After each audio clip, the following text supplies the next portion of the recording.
Hello students, this is L.B.. Joshi. 207 के इस lecture में आज हम पढ़ने वाले हैं पोटेंशियोमीटर का ही अगला भाग। देखिए, पहले आपने पढ़ा था लीनियर पोटेंशियोमीटर, जो कि ट्रांसलेशनल मोशन को पढ़ता है, यानी कि लीनियर डिस्प्लेसमेंट जिससे हम मेज़र कर सकते हैं। ये एक रोटरी पोटेंशियोमीटर है। ये एंगुलर मोशन को, रोटरी मोशन को पढ़ने के काम है। इसमें ज़्यादा बदलाव नहीं है। जो पोटेंशियोमीटर वायर है उसको एक,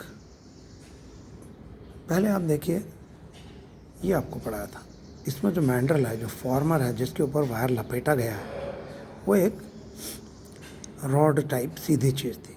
उसी मैंडल को गोल करके और अब इस तरीके का बना दिया गया है सर्कुलर फॉर्म में, और वायर उस पर लिपटा हुआ है। पूरे वायर की लेंथ पर एक EI विभव लगाया गया है, जिससे कि इस वायर में एक करंट सेटअप हो जाता है। अब जो वाइपर है, जो मूविंग कॉन्टैक्ट है, उसमें गोलाई में मूव करेगा जैसा आपको दिख रहा है, और जो आउटपुट वोल्टेज नापा जाएगा वो पोटेंशियोमीटर वायर के एक एंड के और जो वाइपर वाला कॉन्टैक्ट है उसके बीच में नाप लिया जाएगा। अब जैसे जैसे वाइपर एंगुलर मूवमेंट करेगा, आउटपुट वोल्टेज बढ़ता जाएगा। तो इस तरीके से आप उसी पोटेंशियोमीटर से, उसी वर्किंग प्रिंसिपल को यूज़ करते हुए एंगुलर डिस्प्लेसमेंट मेजर कर सकते हैं। सिर्फ बनावट का फ़र्क है। देखिए, जो अभी आपको कंस्ट्रक्शनल रूप से दिखाया है, ये उसका स्कीमेटिक फॉर्म है। इसमें potentiometer wire, input voltage, moving contact जिसको कि आप एंगुलर डिस्प्लेसमेंट देंगे, और आउटपुट वोल्टेज, इन सबको सरल रूप में दिखाया गया जिससे आप समझ सकें कि किस तरीके से ये काम करता है। एक और तरीका है रोटेशनल या एंगुलर डिस्प्लेसमेंट नापने वाले पोटेंशियोमीटर को दिखाने का। थोड़ा सा 3D व्यू है। आपको महसूस होगा कि मैंडल को गोलाई में मोड़ करके और एंगुलर डिस्प्लेसमेंट मेजरमेंट के काम में लिया जा रहा है।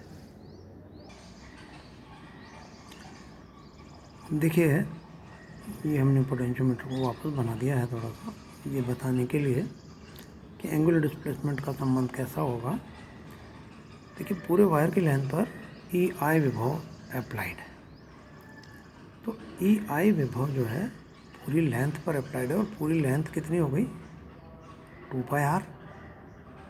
पूरी लेंथ हो गई 2πr। और ये जो आउटपुट टर्मिनल्स के बीच में जो रेजिस्टेंस का भाग है, देखिए मैं इसको आपको बताता हूँ।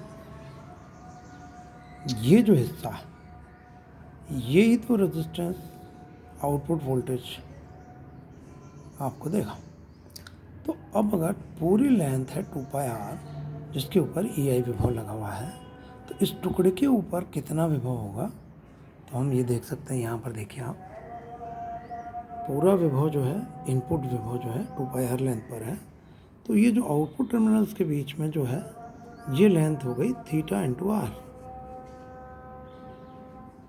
ये कहाँ से आया θ×r?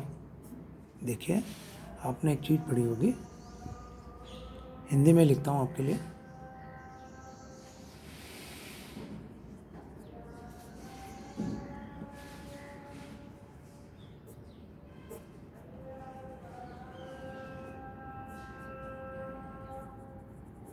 Angle is equals to arc over radius. मतलब हो गया theta is equals to arc की लेंथ कितनी है, ये निकाल लें हम। इसको आप अभी निकालना चाहते हैं, और रेडियस r है, तो आर्क आपका आ गया θ×r। मतलब ये जो लंबाई आ गई, ये θ×r है। तो इस लेंथ का और इस पूरी लेंथ का जो रेशियो है, उससे हम आउटपुट वोल्टेज निकाल सकते हैं। EI इनपुट विभव पूरी लेंथ 2 पाई आर पर बराबर समान रूप से डिस्ट्रीब्यूटेड है। तो थीटा आर लेंथ पर कितना आउटपुट वोल्टेज होगा वो इस समानुपात में हमने उसको बांट दिया। देखिए आर कैंसिल आउट हो गया, तो E0 जो आपका आया वो आया EI upon 2 pi into theta, यानी कि EI देखिए कांस्टेंट है, 2 पाई कांस्टेंट है, तो E0 जो है थीटा के प्रोपोर्शनल आ गया। अर्थात जो आउटपुट विभव आएगा वो इस एंगुलर डिस्प्लेसमेंट के डायरेक्टली प्रोपोर्शनल आएगा। अगर आप इसको ग्राफिकली भी देखना चाहें तो मैं आपको यहाँ बना के दिखाता हूँ।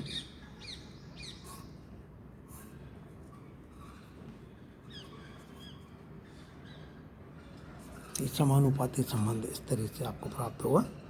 थीटा के प्रोपोर्शनल जो है आउटपुट वोल्टेज में बदलाव आए। तो जिस तरीके से एंगुलर डिस्प्लेसमेंट, लीनियर डिस्प्लेसमेंट नापने के लिए आपने लीनियर पोटेंशियोमीटर पढ़ा था, एंगुलर डिस्प्लेसमेंट मेजरमेंट के लिए ये एक रोटेशनल पोटेंशियोमीटर। अब इसमें थोड़ी सीमाएं आप देखें। इसमें क्या है कि ये 360 डिग्री जो है उससे ज़्यादा नहीं नाप सकते। जो एंगल है 360 डिग्री एंगल होता है, तो 360 डिग्री से ज़्यादा इसका रोटेशन नहीं हो पाएगा। अगर अब इससे ज़्यादा मेजरमेंट करना हो तो इसी एंगुलर पोटेंशियोमीटर को एक हेलिक्स के शेप में बदलना पड़ेगा। हेलिक्स एक स्प्रिंग जैसी आकृति है, मैं अभी आपको एक चित्र से दिखाता हूँ। तो उसको हम हेलीपॉड बोलते हैं। तो हेलीपॉड जो है वो उसको हम बोलते हैं हेलीपॉड। वो हेलिक्स के शेप में होगा। देखिए हेलिक्स का शेप कैसा होता है वो देखते हैं भी। ये हेलीपॉड है, इसमें देखिए कई राउंड्स हैं। तो जो मूविंग कॉन्टैक्ट है वो इस हेलिक्स के, इस स्प्रिंग के अंदर मूव करता है और लीड स्क्रू की तरह चलता है। तो वो कई चक्कर लगा सकता है वायर के ऊपर। तो हम 360 डिग्री से यानी कि 2 पाई रेडियन से भी कहीं ज़्यादा एंगुलर डिस्प्लेसमेंट को मेज़र कर सकेंगे। ठीक है, this is all about potentiometer. हमने दोनों तरह के पोटेंशियोमीटर्स पढ़ लिए हैं, linear as well as rotational. अब इसके संबंध में कोई आपको समस्याएं हों, कोई प्रॉब्लम्स हों, कोई डाउट्स हों, तो आप मुझे मेरे पर्सनल व्हाट्सएप नंबर पर कॉल करके या मैसेज करके डाउट क्लियर कर सकते हैं। और इस वीडियो को जब आप देखें तो इसको रोक रोक कर देखें और इसके नोट्स बना लें। बार बार आप वीडियो को नहीं देख पाएंगे, तो इसको नोट्स बना लें ताकि आपको फ्यूचर रेफरेंस के लिए तैयार रहे। Thank you.